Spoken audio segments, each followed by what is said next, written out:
Welcome to Beyond IPAs. We are joined tonight by Kenny Semcken and Hans Terbush from Second Wind, one of our favorites down there in Plymouth, Massachusetts, right downtown.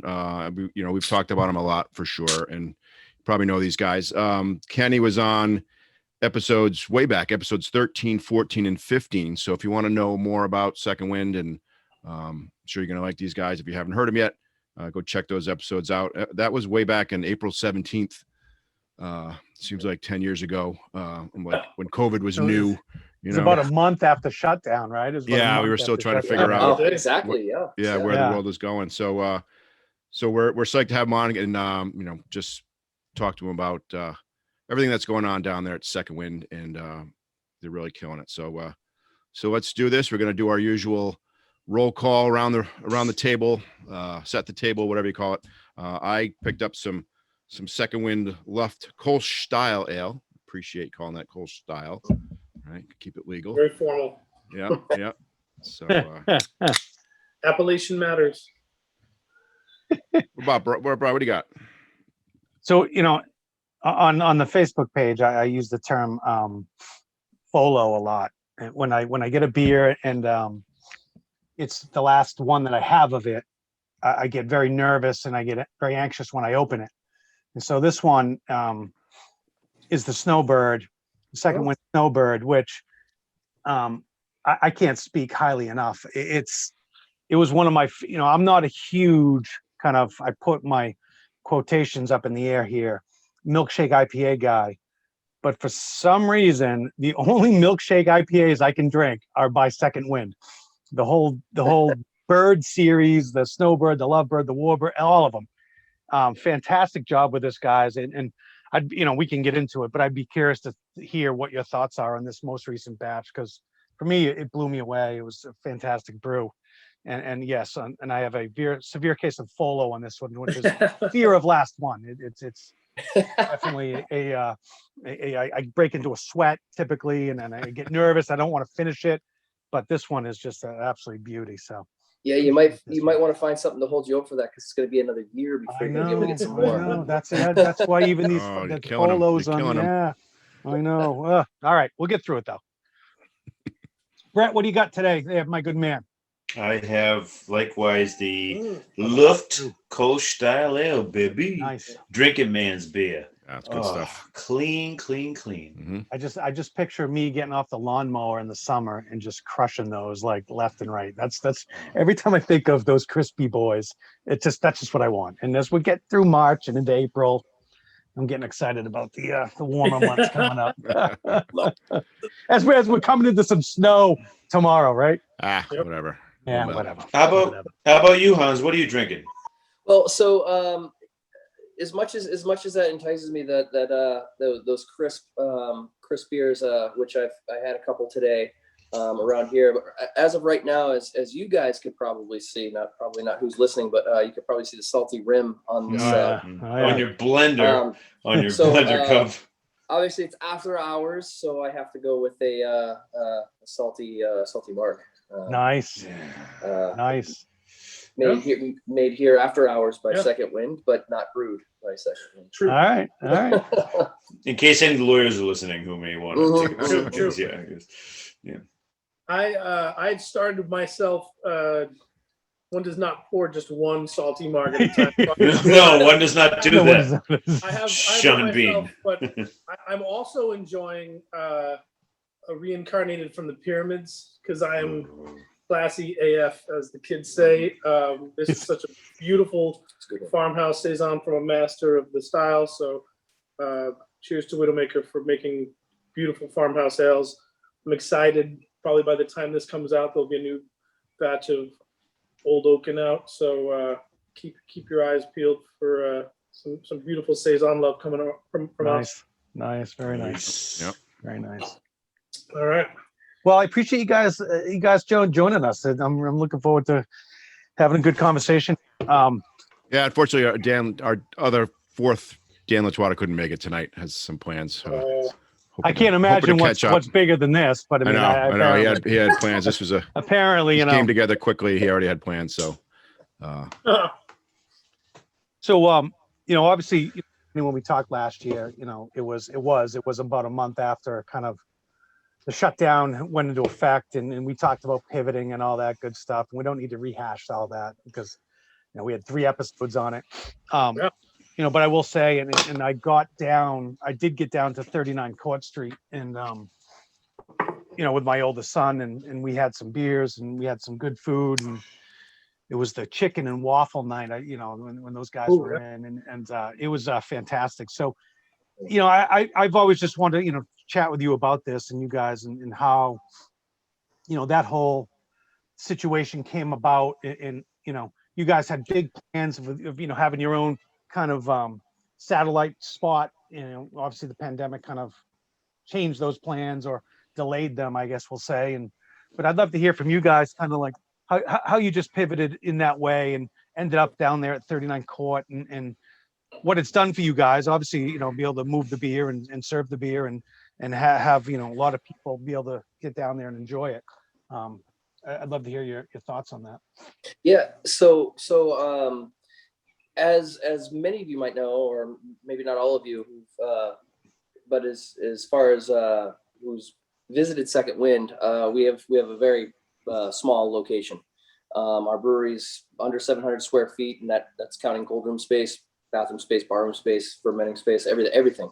So we during this time, especially during the summer, we were doing all of our business outside in our beer garden. So all of our customers were gathering there, having a great time. We had a pretty good summer considering what we were dealing with. So as the colder months started coming along, unfortunately, our neighbor up at 39 Court, he planned on not opening up until this stuff was over. He had other businesses, pizza shops, things like that he was taking care of, and he kind of put this one on the back burner and thought that it wasn't going to be worth it for him to open up.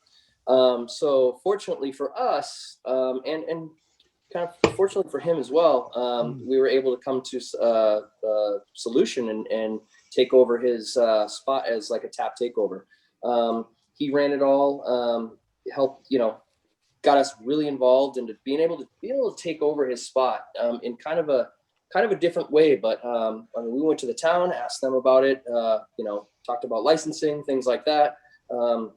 He still conducted all the business, but we were able to open a tap takeover, if you will, at 39 Court, where we had our chef, which is also our assistant brewer here at Second Wind, Joe Nelson.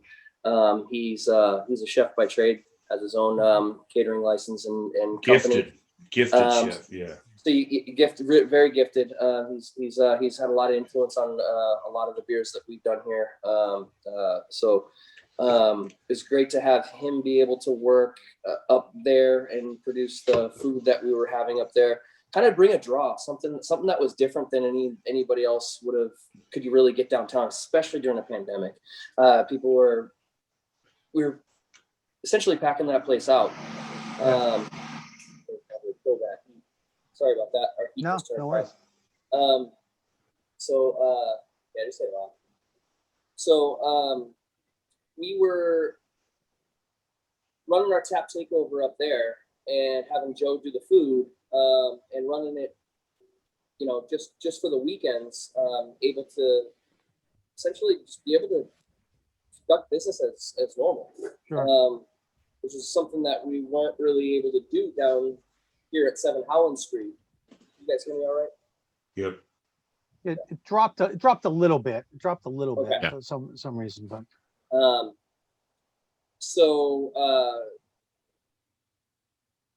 we were able to continue conducting business and selling our product, which is something that we probably couldn't have been able to do, because who wants to sit outside in the cold in December, January months and be served by a server and brought food.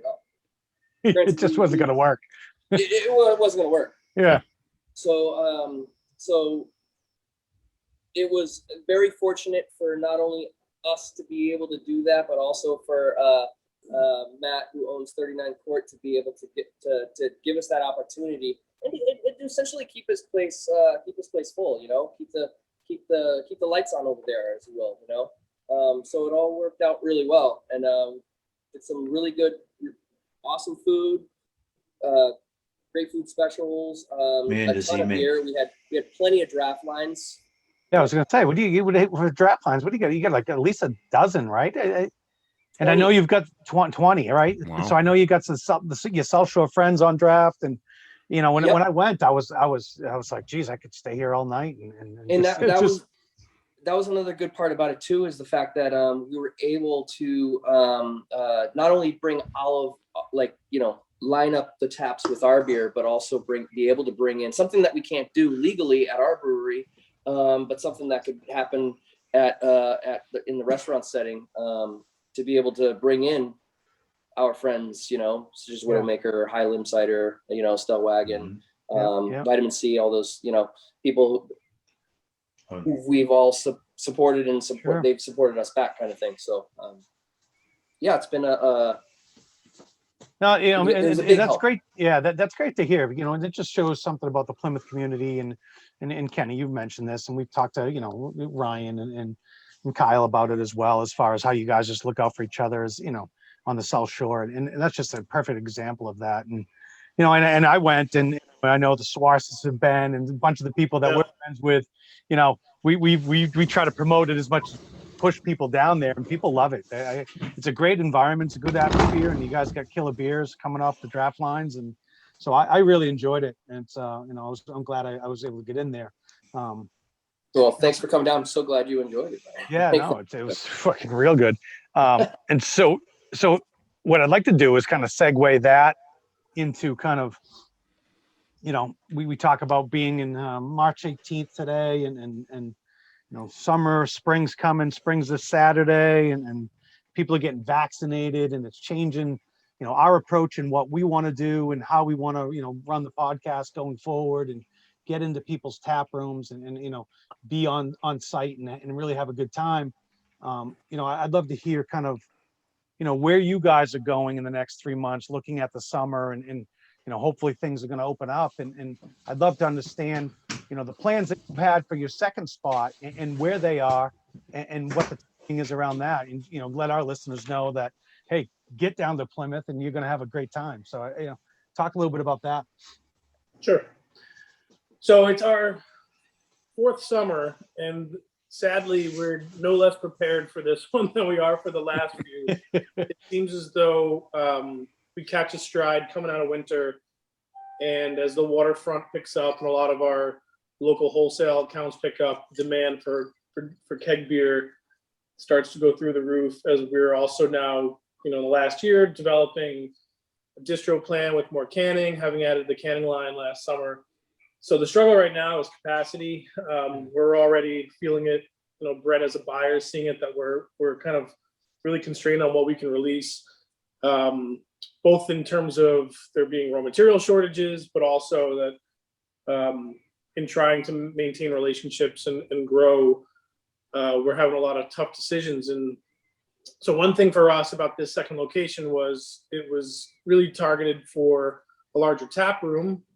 As Hans mentioned, all of our capacity is outside, so the weather dependency is a bit of a risk. We're mitigating that with a new tap room on Main Street, down in the heart of the nightlife section of downtown Plymouth, with internal capacity of 77. So that kind of takes, you know, one aspect of risk away. The other is that we put in another system slightly smaller than the one we have now. We can do most of our on-premise brewing there, reserve Howland Street to do some of our distro and expansion plans. Problem is we had lost a lot of steam last year, just being, you know, first critical parts of the pandemic. We were canning everything by hand. So we had no like distinct role set for a project manager down there. We were both kind of wearing those hats. But meanwhile, Hans was here 4 days a week making cans by hand, while we were trying to manage, you know, the funding and keeping, you know, staff. We were actually hiring staff and you know, planning for this year. So it feels like we've lost about 18 months, but construction's underway again. We've got most of the rough plumbing done in the public areas. The brewery is still a little bit far behind, but we've taken a new approach where we're going to see if we can get the tap room in the kitchen, which is obviously another focal point, that we're bringing in some partners, seasoned restaurateurs who can run our kitchen side of the business, kind of taking a lot of what we've learned up here in terms of knowing how to offer food and pairing with the beer and making it a combined experience. So really excited about that part. Oh, But yeah, that's awesome. from like what gives us agita day to day until we get more stainless moved in. Like right now, we're looking at opportunities to maybe contract some of the more popular beers. We make a ton of Howlin' at the Moon wit beer. It looks like with this new batch of Buckshot, that might be a new staple for the summer months. And if we can find a place where we could rip off, 10, 15 barrels at a time versus tying up, all your space. Yeah, exactly. We can focus on the newer beers, and it's a struggle. I'll be honest. It's really our biggest source of stress right now. I can imagine. People will say it's a good problem to have, but at 3 years in the game, I feel we're a little behind on reacting to this expansion, and even to the point now of kind of considering, do we need even just some industrial space, just where we could put in a production area that's not even for the public. Right. But trying to get the amount of liquid out the way we want to grow right now, just capacity constraint and delays in construction and things like that are really just really source of stress. And hopefully, we've plans to overcome that, and we recognize a lot of that skill, a lot of that talent has to come from external. We kind of recognize that we can beat our heads against the wall for so long with so much money, but reality is someone with that skill set can come in and do it a lot faster. We're not proud about admitting those shortcomings if it's going to get us where we need to be faster. The only consolation maybe is that the demand is there. The demand is 100% there, 100%. But even looking still to the guys on the call here wouldn't know this, but Brett and I have had some serious heart to heart. And I appreciate his direct feedback in trying to help us mold our relationship from where we were only making maybe manually we're making 10 cases at a time. And we kind of had a bit of a mindset that whatever we can put in distro was almost lucky to be there, to where we now want to be, in the game where we've got consistent Thursday, Friday releases, better communications with buyers. And Brett had given me some feedback about, really taking that more seriously. And I think part of that is addressing the demand. It's great to know there's demand, but, I don't want to burn people out and hearing for 2 years that we haven't been able to step up and do what we need to do. So I think right now we're trying to figure out internally where a lot of the things where the guy who's trying to source a lot of these answers is also driving a truck halfway across the state to deliver the beer. So trying to bring in more staff to do some of those things and release us to be a little more strategic, getting Hans down to be able to focus wholly on opening the second location, getting me to be able to be more focused on whatever we need to do to increase that capacity and really put more trust in the back of the house staff that we've employed. Joe's pretty much on his own here when brewing if need be.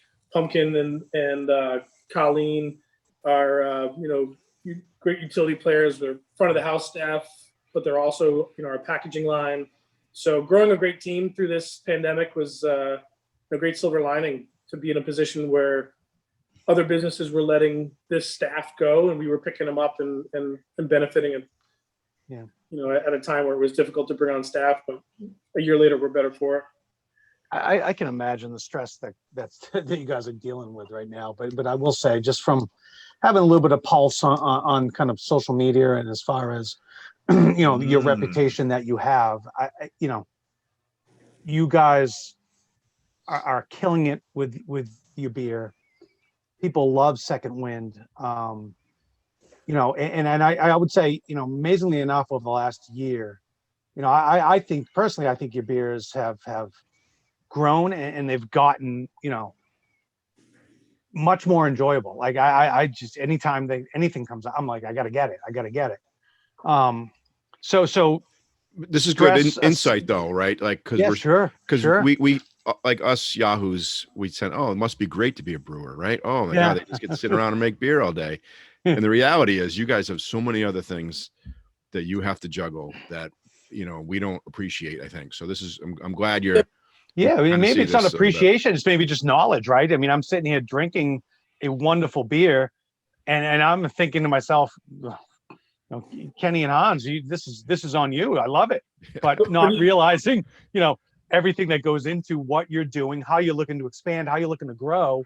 while And yeah, you're the while you're stresses that brewing beer, right and while yeah, you're brewing beer and yeah. trying to meet the demands. And then Kenny, you mentioned it too, and I know there's a can shortage. I know people, there's material shortages as well through this pandemic, and so that's probably just another layer of stress that goes into it. And I'm sure the kegging is and restaurants being open is probably a relief for you guys, and it's probably just getting kegs out is even better for you at this point too. So I mean, yes and it's no. amazing. The trade-off there is obviously a balance of relationship and financial benefit. So, you could argue, hey, we're just going to do all cans over the counter. It's more profitable than putting kegs out. But we really are committed to the restaurants that are that passionate about our beer, because it comes through. Tavern on the Wharf isn't regarded as a craft beer bar, but they're our biggest customer. They're passionate about our brand. They run promotions with their sales team. They reward their staff for who sells the most Second Wind. Oh, So, awesome. So we have those kind of relationships that, it's really important to me not to burn those bridges. They understand, when we were in COVID and they weren't able to get the beers they wanted. And, at the time we were making them a house beer plus one of our other beers. So we've had to mold, there's a trade-off we make, in that we're hoping in goodwill, goodwill will pay us off long term. But as we're making decisions on, even today, the calls for Woven Gold and Buckshot, and knowing that both batches were completely allocated before a single drop went out of a bright tank. Knowing I'm going to have to tell people every other week, well, you didn't get cream, but maybe I can get you the, it's at a point now where I hear it from Ryan all the time, like, well, who can you find that's maybe got some extra capacity? You guys have to find a way, the way, they've been able to grow into a space. We're tapped out. We're thinking every day, like, do we knock down our tap room and put in more? When we open this place down the street, do we just fill this place with 15-barrel fermenters? So it's cool. And I think you started to touch on, I was going to interrupt earlier, in terms of understanding some of the, you're getting into the psychiatry session of brewers here. But one of the things too, we're talking about, Hans and I have a balance around what we want to brew. You guys know, like, the 100% beers, 100% Mosaic, 100% Amarillo. The latter not being a really big seller because it had neither haze nor ABV. But we have constant discussions about what do we need to make the sales, and what do we need to fulfill, what feeds Hans's soul as a brewer, isn't just pouring oats and wheat into IPAs all week long. So, the fact that we're doing this, prior to starting the session here, we discussed a collab with Brockton Beer over sour imperial stout. Like, that's not the the top of the Haze Boys list, and that's going to be something that obviously we're going to market, because it's a fantastic beer even in its nascent state now, being unfinished. But we're going to sell it in 750s. It's going to be like a wine release. Old school, baby, old school. And that doesn't fit the 16-ounce yellow pineapple liquid model. So Good. Those are passion projects. Like, we have brands that we used to love brewing Juggernaut, and that's kind of where I was going with this. I know it's one of Hans's and my favorite beers to brew and drink. Yeah, I could drink it with anything. Yeah. I could drink it with anything. It was like a kind of a hybrid, extra pale ale, kind of malty IPA, but it had such character, such complexity. But for someone who was looking for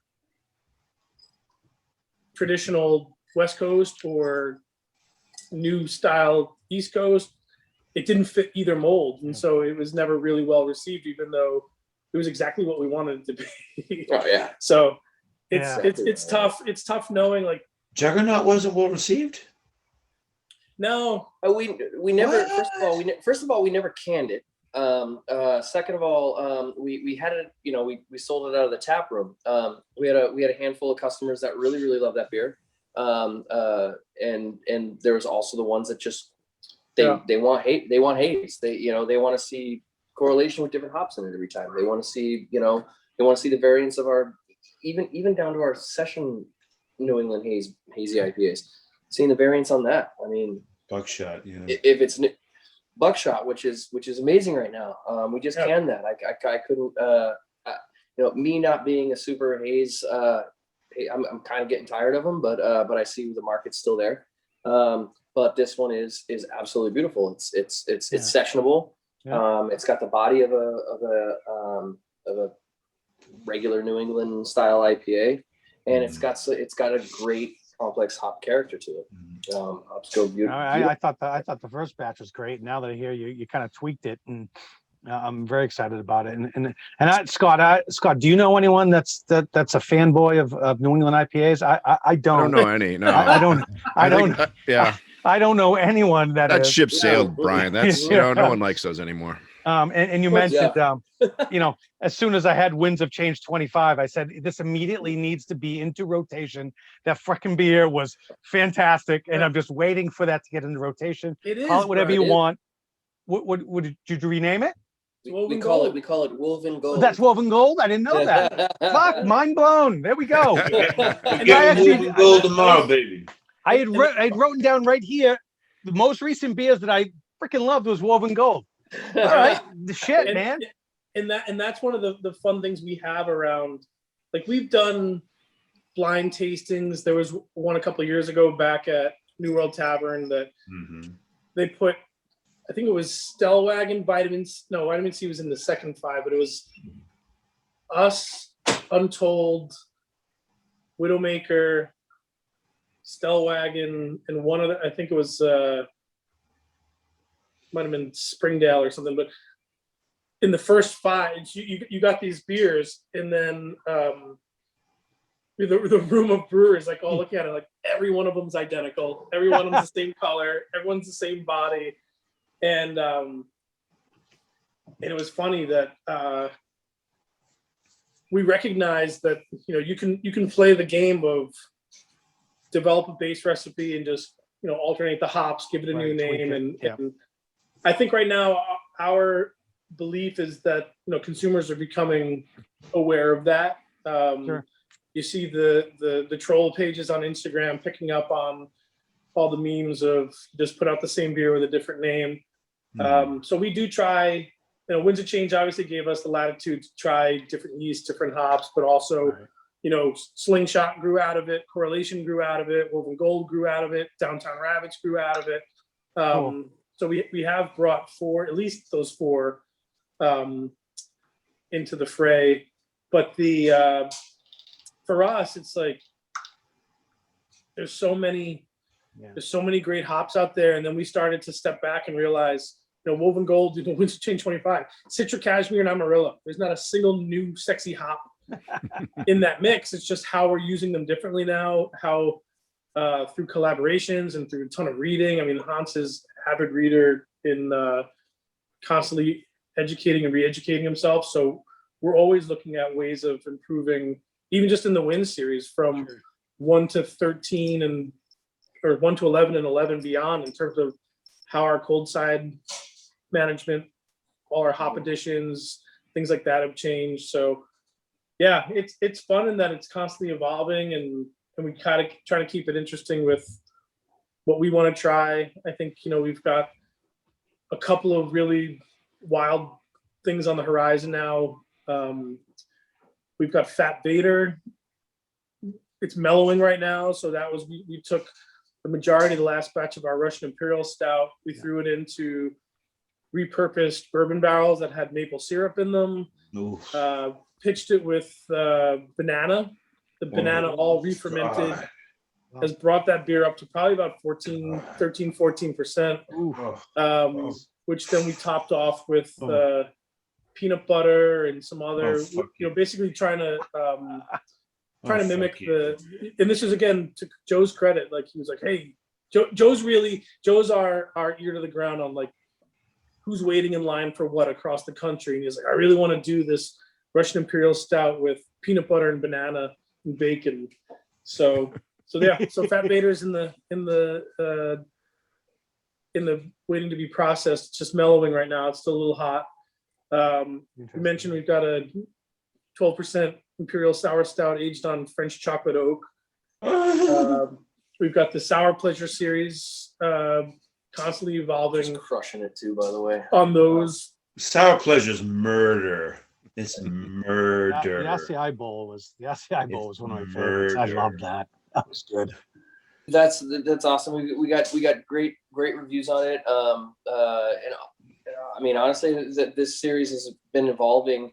The last one we did was chocolate covered cherry, and Joe was like, man, that would be killer for a Valentine's Day thing, and I was like either way. I was like, we could do a stout, we could do a sour, and Kenny was like, I think we should go stout. I tried to talk him out of it. Joe was crushing chocolate for the kettle sour that we already worked on. He goes, no, I'm essentially like, I'm doing this. We walk in, I'm like, Joe, I think Kenny and I talked. I think we were going to go in the lines of a stout.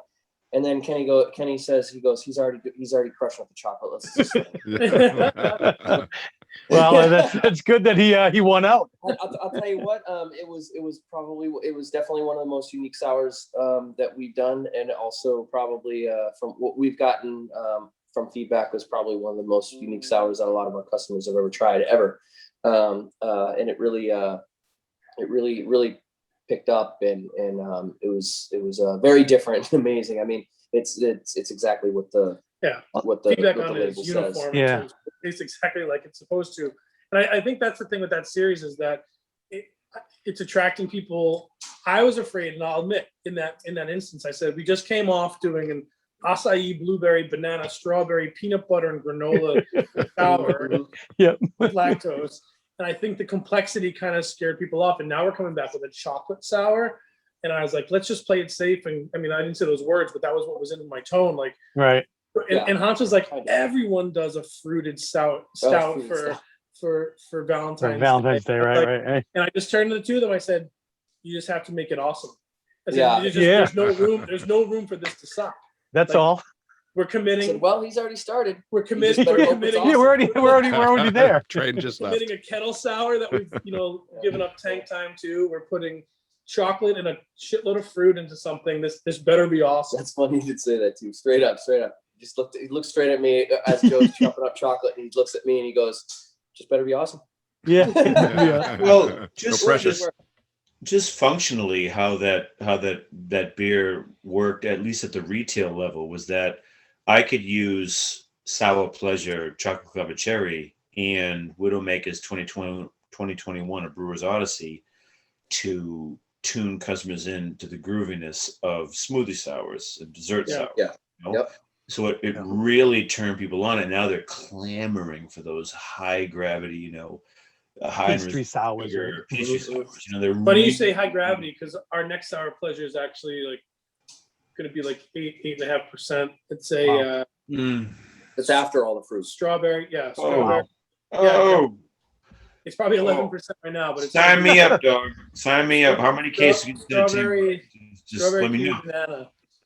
Yeah, get the fuck out of here. Yeah, that sounds delicious.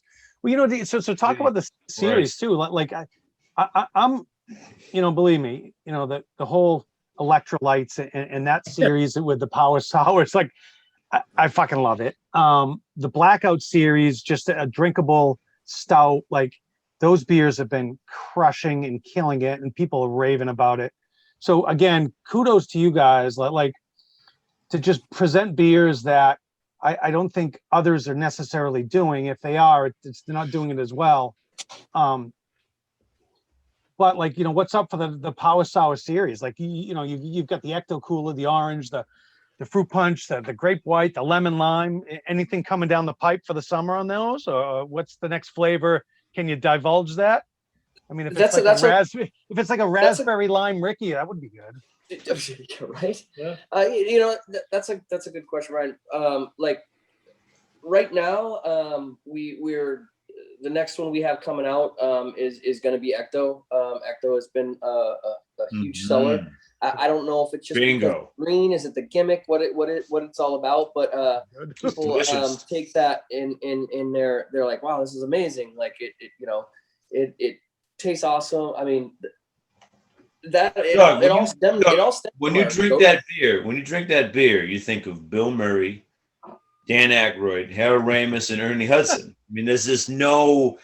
It stirs up. It not only is it delicious, but it stirs up these wonderful, warm, nostalgic feelings for that amazing movie, that cinematic experience. It was one of those moments where you just pity people who were not children when that movie came out. It's magical. When Dan Aykroyd conjures the Stay Puft Marshmallow Man, it's just one of the most extraordinary cinematic experiences of all time. And that is in my head. Yeah, when you drink it. That first whiff of Ecto.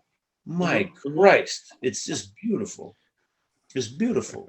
What you're doing is beautiful, goddammit. No, there's no question. We'll see what's coming up in that series, but we definitely want to get a little more creative with that. They're very easily drinkable. They definitely remind you of they definitely remind you of childhood. You get like that Kool-Aid, Gatorade, kind of like thing going on. But in the background, you go, wow, no, this is actually a malt beverage. This is actually made with malts, Yeah. I'm actually getting drunk here. It's an interesting one. It's definitely been a fun one. It's something that I thought of for a very long time and didn't know how to actually like nail it down. Yeah. But I guess with the help of all Kenny and Joe and our staff here, like we were able to kind of come up with a way to be able to come up with these flavors. What's the electrolyte like avenue on that, Kenny and Hans? Like how did that come about? Like, let's just add electrolytes. Like what was? Not too well. I'll give you the backstory, and then I'll give you the marketing pitch without divulging our intellectual property. The story goes that during the pandemic, we were thinking, hey, we're gonna, when this 3-week shutdown's over, we got to be ready to open our beer garden.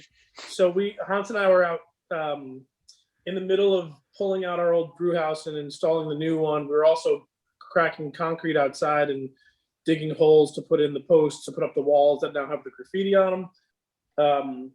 And we were crushing short pours or just, I think it was just beer. We didn't have a canning line at the time, so it was just beers that we had and just joking around, like out in the 85-degree weather, we're gonna sledgehammer, like, oh, why can't there be at least, like alcoholic Gatorade? So we kind of put our heads together and add vodka. And I mean, not to demystify what something that's caught fire, but I mean the recipe is not very far off of our Goza recipe. Yeah. And the electrolyte additions. Calcium chloride, magnesium chloride, potassium chloride. There's really no real magic to what classifies as an electrolyte. So we do a lot of water treatment and mineral additions, but we also obviously with our Goza recipes had an experience with adding salts and electrolytes in the other forms to those beers. So it's really just about getting the flavor profile. I mean, we worked a ton. We probably didn't release 2 or 3 batches of grape white before we could get it right. We were trying between getting the like purple sweet potato powder and butterfly PT and all the different things to try to get that color right. So yeah, there's a passion that goes into trying to get it to a point where you can call that an alcoholic purple drink. So kind of keeping, and then also, they were all started out as pilot batches and kind of testing them out and getting the flavoring right. Our lemon lime, We haven't produced that one as much. Just didn't seem to be as popular as the main. Even orange, I thought orange was the best one to begin with, Yeah, and then orange is when we good. finally got the grape right, I mean the grape's nuts. No connection to grape nuts, but the but you know, we've gotten feedback, and even on the the pages on Facebook, people saying, "Oh yeah, you should do like." I forget. I apologize in advance for forgetting who specifically it was. Michael Amato or somebody else. We're talking about rattling off new flavors like watermelon, or because we've done a watermelon goza, one of our highest rated beers with very few check-ins because it was a small batch that we only did tap. Right. But if I were to be searching through our Untappd ratings, our watermelon habanero goza was one of our best received. Probably one of my favorites out of all the goza well. Yeah. And so we do have a repository of those experiences to go back into, but you know, to me, for a power sour, that would then beg to be super pink, and we'd have to figure out then how to get that coloring right without, you know, being gross. Well, if I like I said, if I put my 2 cents in, it'd be a raspberry lime Ricky, but that's here nor there. Yeah. I mean, Well, for me, for me, yeah, and for me, the there's something about that triple X vitamin water, the acai. Yeah, the acai, yeah. Pomegranate one. I was like, ooh. But those There's are all, something there. like we know that those are also fruits we've tried in other sours, and some of them are pretty difficult to work with. Or Yeah, I got you. Yeah. But nonetheless, yes, feedback taken, point taken, and thank you for. So I've moved on to the second, the Blackout series now, the coconut, which is again, I the whole series is fantastic. Let us tell you where Blackout was born. That's a fun story. Yeah, I'd like to hear it because I just think, you know, when you get into those, between the 6 and the 7% in the stouts, it's just the flavors through the roof, and it's just, you can sit there and you don't have to worry about, you know, a 10.5%, you know, putting me under the table type of beverage, and you can enjoy a couple of them and really enjoy all the flavors that you're getting from the higher ABVs or you know, the higher pastry stouts. And I mean, these things are fantastic. You know, the s'mores and the Boston cream. Boston cream was dynamite too. So yeah, I'd like to hear that story, Hans. Yeah. So Blackout originally came from it was. I loved brewing stouts at home. As a home brewer, I had to be honest. I wasn't, as much as I liked IPAs, and I thought I liked their complex hop character, things like that. That depending, you know, going from all different style IPAs. This was back when white IPAs, red IPAs, all those, you could probably name all the colors, but they were all different. They were all classified as styles at the time. Before New England's. I have to say that everybody wanted IPAs, but I just wanted to brew stouts. I loved the character of stouts. Not only did I like drinking them, I love brewing them, and I love the smell. It was like baking at my house. Every time I brew a stout, it smelled like chocolate. It smelled like I was baking brownies. I loved it. Well, when you open them, it smells that way too. It's great. Yeah, absolutely. So I had wanted to do, and this was very, very early on, and I got to give founders a lot of credit for this one, because I wanted to brew a clone. You know, I'm getting real involved in this brewing process. I want to be able to brew beers that other commercial breweries are brewing. Good way to do it too, to target and test how you're doing, right? Exactly. See where you're, you know what you're looking for, and you know what other people know what it tastes like. So when you share it with them, they can say, "Oh, you nailed it," or "This is where you can change." So I did what was it? Breakfast stout. I did like a brew your own, homebrew magazine, brew your own magazine recipe of Founder's Clone. I thought it was cool. You know, I had lacked some of the coffee. I couldn't find the Kona coffee, even though I found the Sumatra coffee, things like that was listed in the ingredients. Used all the right chocolate and everything like that, and I ended up really, really liking the beer. So I started getting a little more. I started kind of evolving. Took the coffee out of it, kept with the lactose, and then I started adding vanilla to it. So it was really like, and then I started beefing it up and kind of changing my malts here and there to a point to where I really like this beer. Now I had to brew it full scale on our first batch, and it was really tough to scale that up and make it really good. But we did. When we did it, it came out, and we didn't have a name for this beer. It was just my home brewed milk breakfast stout kind of thing, minus the coffee. I took the coffee completely out of it, but really like totally change and use my own malts, the stuff that I would get locally or things like that. Change it all around. Essentially, without making the story too long, we ended up calling it Blackout. Before that, we ended up doing like a what we called a clone series, and this was that we were going to do a six beers based on the Star Wars saga. Nice. So this one was actually called a Phantom Breakfast. That was what this one was called. It was a dark breakfast beer. We thought we'd call it Phantom Breakfast, along with our Return of the Heady, which was a Heady Topper clone. Way back when we were doing this originally. So anyways, I wanted to keep this recipe going, so we did. With other suggestions from friends of ours, we ended up calling it Blackout. Yeah. And I knew that Blackout had a lot of potential to have almost any flavor you could put into a milk stout, such as that. So coconut was one of my favorites that I did at home.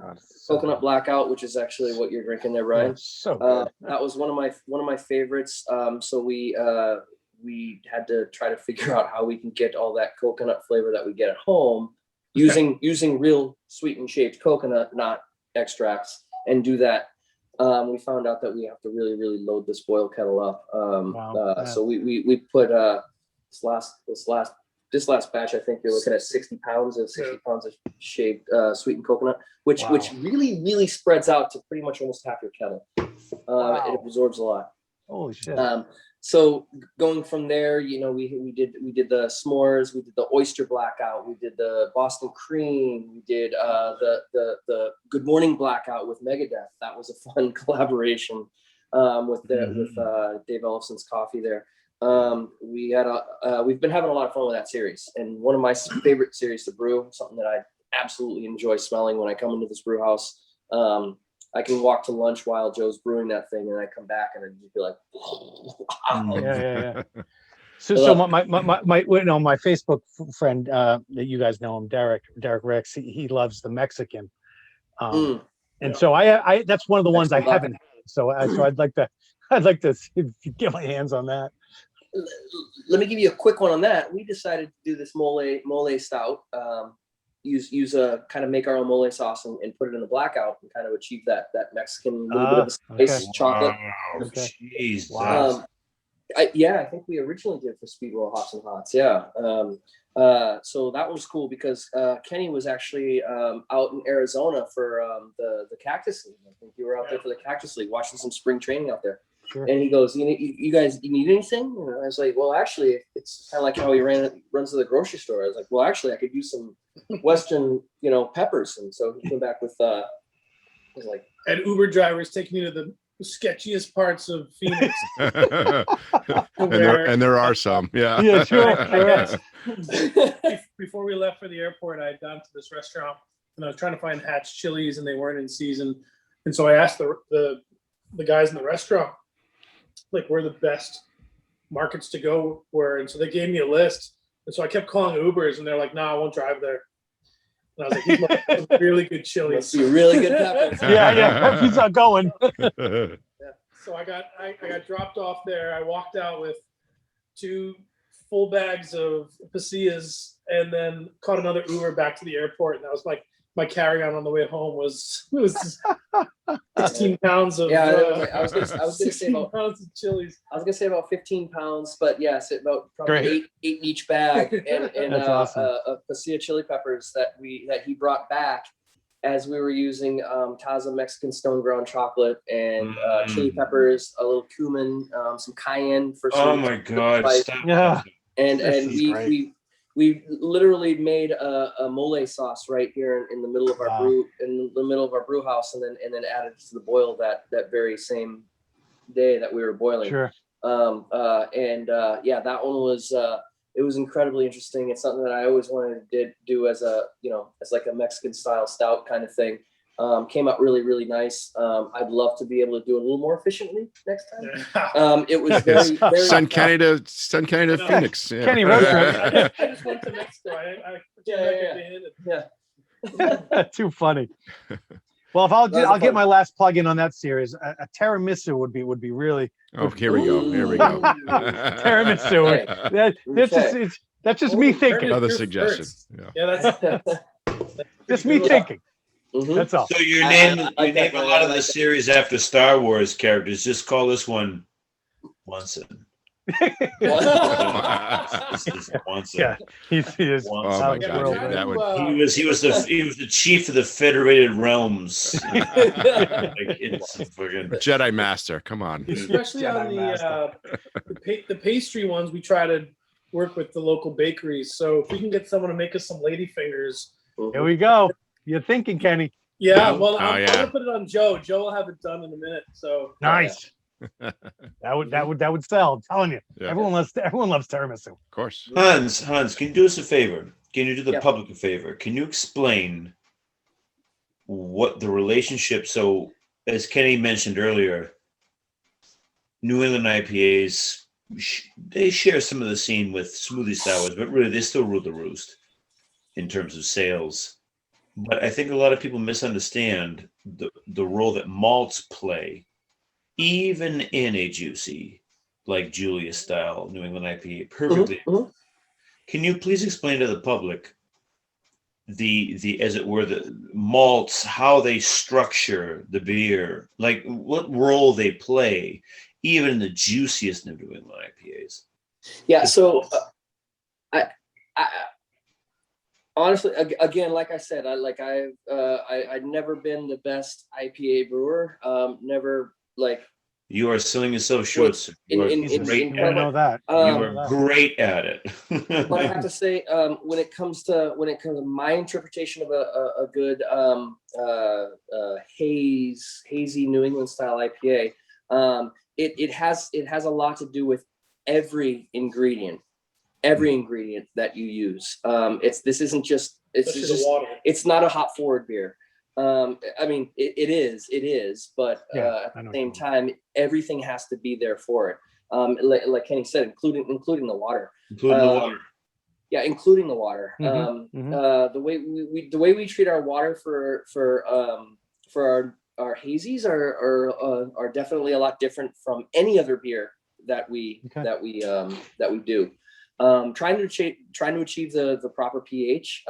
Sometimes we get a little high, but most of the time you have to achieve it in order to get the characters you need out of all the other ingredients that you're adding to that. The pillowy texture.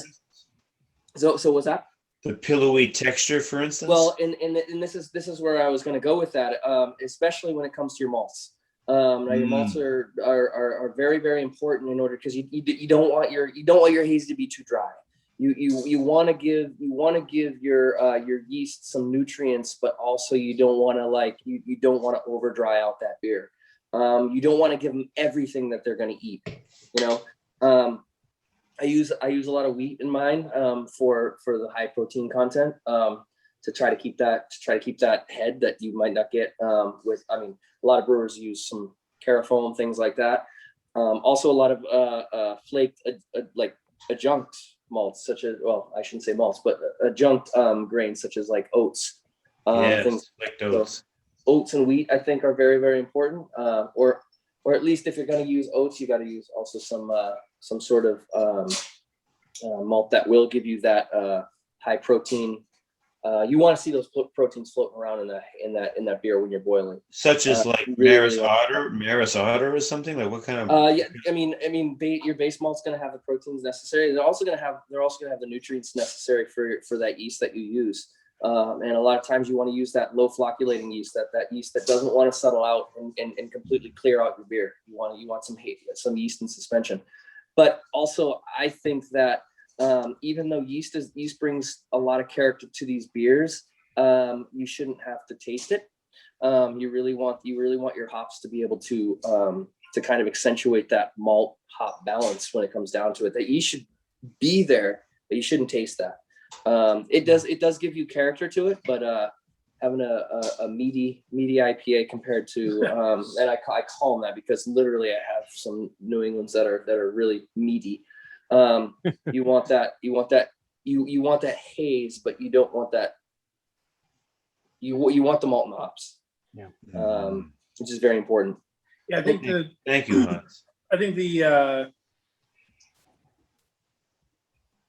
things we've done through like Winds of Change, especially on the, you're on a session New England, which, looking at Slingshot, Buckshot, Widowmaker, Mr. Beast, like trying to find that quintessential, refreshing, sessionable, hop forward beer, but on a platform that's low ABV and therefore not super heavy. It's tough to take a 4.5% beer and throw 6 pounds per barrel of dry hop on top of that. So having the nuance of understanding your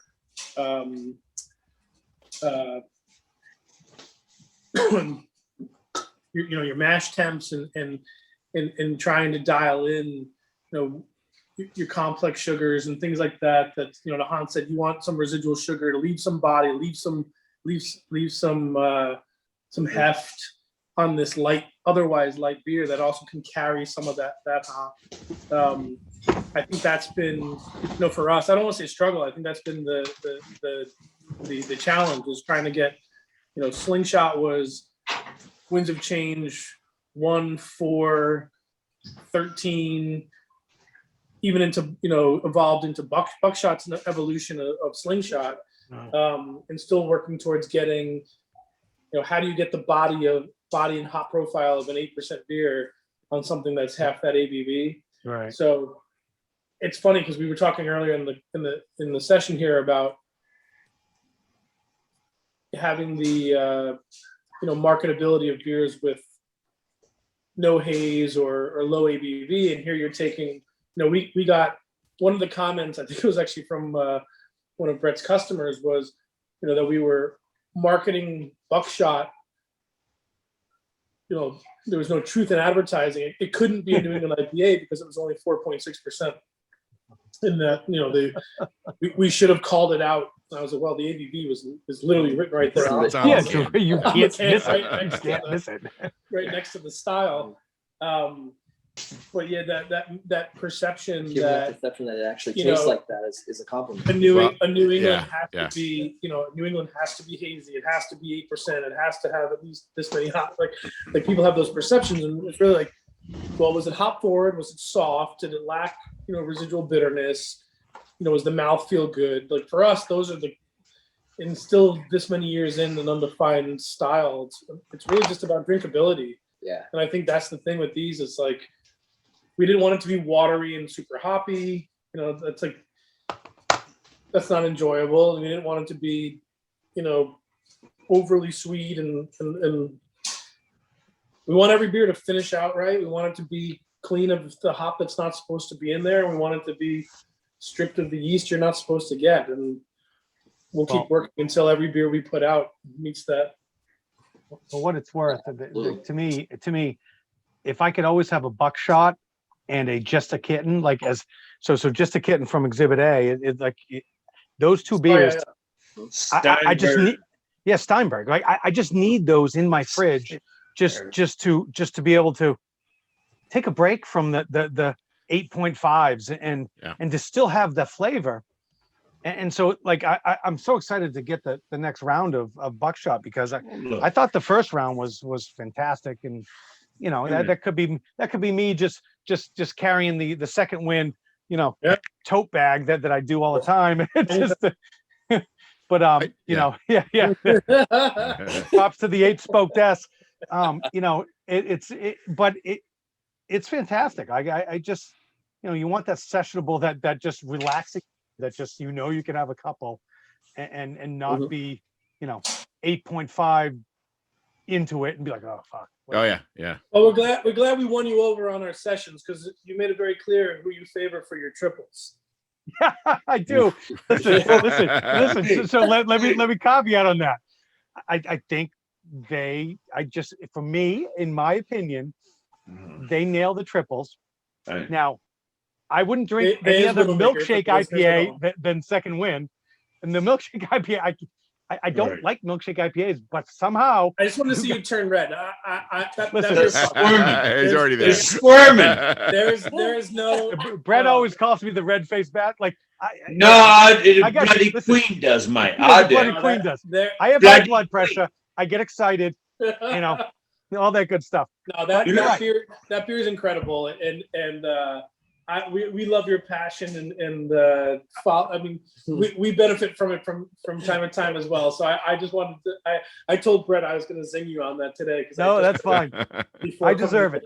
Yeah. So Kenny, Hans, why don't you ask us a question? Yeah, Kenny, you said before we started, you said you had some questions for us. So. Yeah, I mean, you guys. If I could just shut up for a minute, I didn't give you a chance.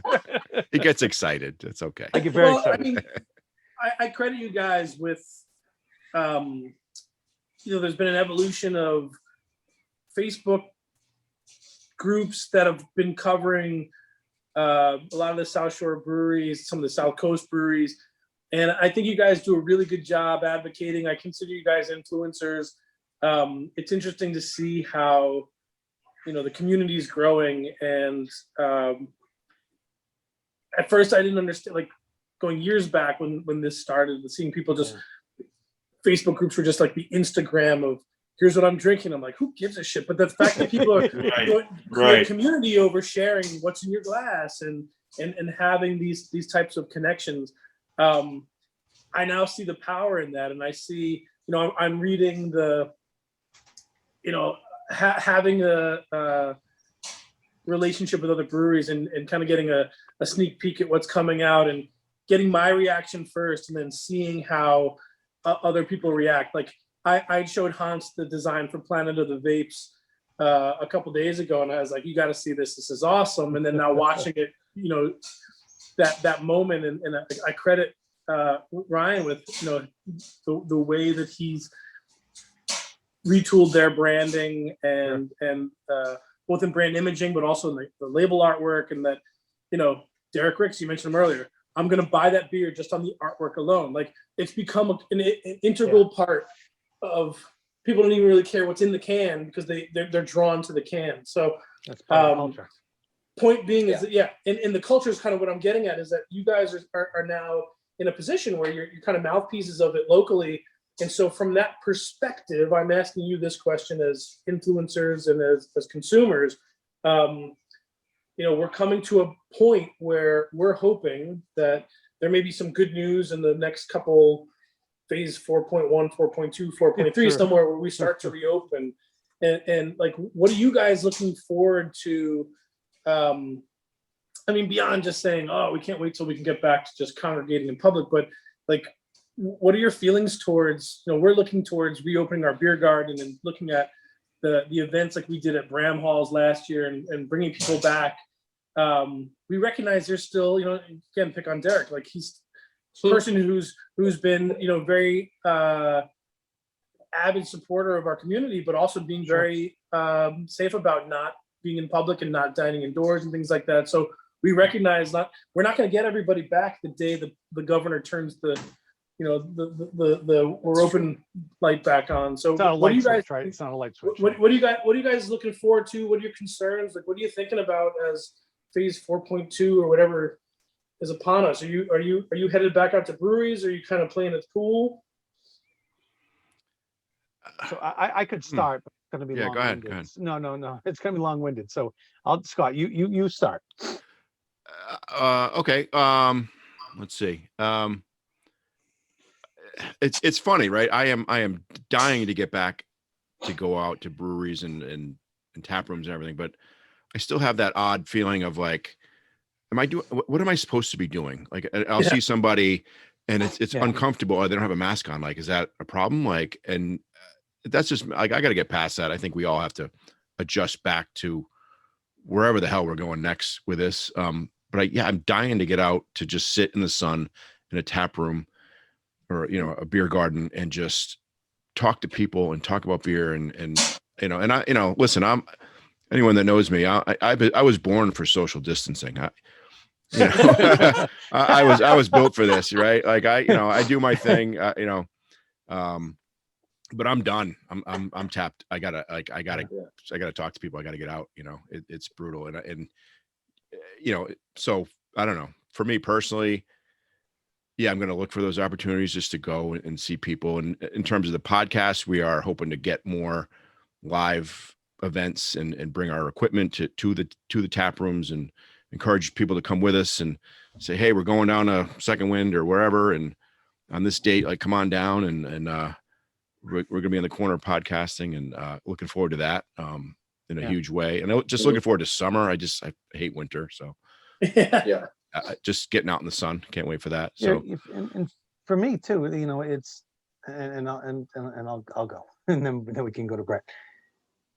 I don't put my money to big beer, and Kenny and what you said earlier about your stresses, and to me, that means a lot. Like, and for the fact that I can just do any part in helping in my small little universe, and I don't think I'm bigger than I am. And I just love the fact that whether it's on Facebook, whether it's on Instagram, whether it's on whatever, to be able to push social breweries, whether it's one or two people that may pick up a Second Wind beer from this podcast or whatever it may be, or for me posting a picture of Snowbird. I want to do everything I can because I know you guys are battling. I know you guys, every time I hear a brewery close, whether it's in Massachusetts or wherever it may be, it's like a part of me dies because I just want my money go to the gritty, the hands that are making this beer that I love. And so I can't wait, to come down. I've been down there a few times, to pick up beer, whatever. And Kenny, I missed you a few times as I was putting my order in and come to get my beer. Yeah. But just to get there and be able to sit at one of those whiskey barrels and a high top and just enjoy the sun in Plymouth, or outdoors at Stellwagen, or in Ryan's garage doors, that they just put in over the winter. Like that's what I want. And to Scott's point, if we can drag folks with us through a podcast to say, hey, we're going to be here, come out, we're going to do a recording, whatever it may be, and I'm getting my second vaccine this Saturday. Scott, I think, is getting his the week at, like, couple weeks. We're getting there. Yep. And to have that confidence to be able to get out more. Sure. It's a mental struggle and everyone deals with it differently, but I give you guys kudos, and I understand, I don't fully understand your stress, but I see it and I hear it. And so what you guys are doing to me is I absolutely love it. Yeah. So I'm going to do everything I can. I'm going to do everything that I can to help you, and I'm going to do everything I can to help, Untold. I'm going to do everything I can to help Widowmaker, and whether you need it or not, I don't know. I mean, but I'm sure I love it. I enjoy it. Never heard. I'm going to battle it. It doesn't hurt. It's good to hear. It's good to hear that coming from not only you guys, but also from our customers as well. Sure. It's really what keeps us going. I mean, it kind of sounds cliche, but it really is. Working in the trades and things, what I used to do, it was always like, it was kind of a losing battle. It was like you're either, you never got praised for the good work you did, but you always got a bunch of shit for if there was a bad review. But having this kind of being in this kind of industry and loving what you do, it's been it is a blessing to have our customers come in and say, man, oh Jesus, this Snowbird was awesome, or this was, it keeps us going, and we're going to continue to do that, whether we go into a complete lockdown again or not, and I don't see it happening, but I guess my point is that we weathered through this, and I think it's only time to get back up and grow again. That says something, right? Like the shit hit the fan, right? But you guys kept improving. You kept growing. Like a lot of people didn't, like in every industry. Like there are a lot of restaurants that did not survive this, right? Like it's brutal, right? But you guys, you pulled it off, right? Yeah, if I look at good for you. Sorry, Scott. If I was to take stock of the last year, now that it's 2 days in a year since we shut down, we hired 5 people. We doubled our brew house size. We bought a canning line. We bought the draft trailer for our beer gardens. We've optimized our brewing cadence to increase our output. We weathered the winter by moving. I mean, I'm proud of everything, and I'm not taking credit for that myself. Obviously, I'm proud of the team. I've been putting a lot on Hans's shoulders. We're trying to grow as managers and owners. Our other partner JR, we're trying to really push everybody to we're putting a lot of sacrifice and a lot of time into building this. And I see, again, our employees that we have now, I'm not discrediting those we had in the past, but Pumpkin, Colleen, Dan, Joe, they've kept me going a lot because I recognize, they're showing up. A lot of them having been left, laid off of jobs or looking for work when we were introduced to them. And Hans managed all the hiring, so I could manage doing other stuff. And we brought on this staff and just put my trust in him to bring in a good staff. And I've never done this before, by the way.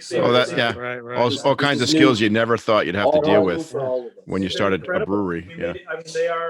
They're our front of the house. They're the last people that touch the product that goes to the stores. And they're the people who are the last ones to touch it going into the glass. I mean, I work in an industry in my day job where that's, we look at product security is the term we use for that. And it's always, you keep it close because you're the last point of contact before you're in that case, it's a patient, but in this case, it's our customers. And, we put a lot of trust into someone knowing like, I had a question about this can, but I'll push it through. No, they know when to pull the alert to say, we might have an issue with seams or with the weights or this. I get the call of, I think this keg is pouring funny. What should we do? I'm going to pull it off, but they make the right calls and they're empowered to do that. And we just need 20 more of them. We got you. Right. Yeah, So Brett, I do want to hear your response to this because I know it's going to. Yeah, sorry, Brett. No, but I saved the best for last because I do want to know what Brett's looking forward to. He's sleeping. And he's going to answer as Nigel. Yeah, he's Nigel. Nigel. He is though. He is awake. It's tell behind the glass. That we want so desperately to get back to normal, and normal may be different after this, and yet, like anything in life, we take certain analgesics in order to compensate for what we lost, and it substitutes the experience. And even though going forward the country is going to have to, as a whole, understand labor relations better, figure out what to do with people who will not be able to get jobs once automation really kicks in and so forth, the shrinking labor economy, going out and drinking a beer made by somebody who pays his or her taxes and who hires local people, who labors very hard to produce that beer, is going to be a valuable experience even more. Again, because it's an analgesic now instead of actual medicine. It's different. America is changing so rapidly that in 20 years we won't recognize it as when we were kids. It won't be unrecognizable. However, the experiences which root us to a past that we better understand is going to be more valuable than ever. So yes, I think that when 70% of the populace is vaccinated in Massachusetts and things open up to 75, if not 100% capacity, absolutely people will be going to those breweries because they will serve a more vital function than before, I think, and certainly psychologically. This idea that as things rapidly change beyond our understanding, perhaps, nonetheless, there are things like eating a bagel, for instance, in the morning, or reading an actual newspaper rather than something online, going to a tap room. Those experiences will matter more and more, sentimentally as well as for their own reasons, drinking good beer, et cetera, et cetera. Right. Yeah. No, we've learned what to appreciate in this ordeal, Yes. right? Yeah, And I look at I things can't- differently now than I did a year ago. I can't for wait sure. to enjoy a beer, and whether it's vitamin C's outdoor picnic tables, or whether it's Second Winds down on Holland Street and smell that ocean. I can't wait. I can't wait, and it's certainly something I'm looking forward to. Yep. Yeah, it's funny you guys talking about that, because we just got visited by our friend over at Berkeley, Glenn Barboza came by today. Glenn. Good, cool. Say hi. And I got to be honest, I haven't seen Glenn in over a year. Wow. And he hasn't been out. He brought. It was good. It was good to see him, right? It was Yeah. great to see him. He brought. I'd like to say one of his new hirees, Dave, which isn't new. He was actually been around since last June, but they've just never been out. So that being said, every once in a while, if somebody comes in, or we have a. I'm talking with the crew or anything like that, we might be talking about a new place that opens or somewhere where we haven't been, and we're like, yeah, let's go. And we're always talking about that. And just today, it was like, Pumpkin saying, oh, another field trip. Yeah, let's do it. Meaning another field trip planned. Because we just haven't been all year long. This is the weirdest thing too. Imagine right? that. We're just going like, man, can't wait to get there. Oh geez, can't wait to get these guys who just opened up, or can't wait to get to these guys who we haven't seen in over a year. Can't wait to see their new brew house, things like that. And to be able to take some of our staff to some of these places to see how other places work. It was always something that we'd always done anyways. In this industry, you go and you visit your peers. You go and you visit your, everybody who's doing the newest and greatest thing. It was always something fun to do. Lately, we just haven't been able to do it, and it was just kind of funny and ironic that just happened today, where we were just like, field trip, let's go. We gotta get out. We gotta do this. We gotta do this.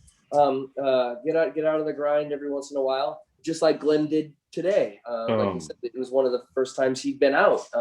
He wanted to make a couple of rounds and see how everyone was doing, and it was great to see him. I've seen him in a long time, and Glenn is great for a while.